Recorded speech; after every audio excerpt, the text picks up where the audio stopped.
Gerard Forest i Dalmau, nascut a Figueres el 21 de desembre del 1980, és filòleg i professor de llengua catalana a la secundària pública. Llicenciat en Filologia Catalana per la Universitat Autònoma de Barcelona, ha combinat la seva tasca docent amb un ferm compromís sociolingüístic i sindical. Té un paper actiu com a portaveu i coordinador de la Comissió Lingüística i de la Sectorial d'Educació de la Intersindical CSC.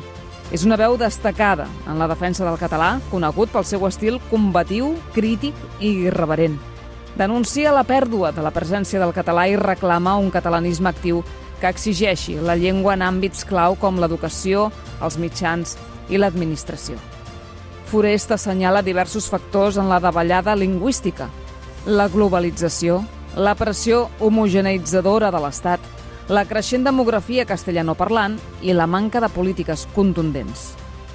Defensa mesures, com fer del català un requisit laboral i institucional per garantir-ne la utilitat i la supervivència.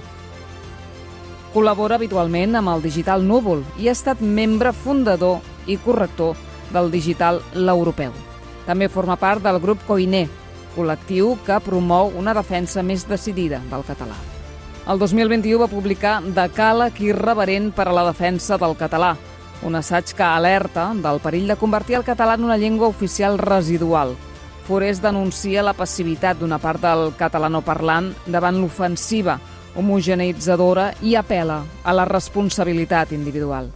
Amb el concepte de pragmatisme unilateral, convida a mantenir viva la llengua dia a dia, amb actitud decidida i autoestima com a parlants.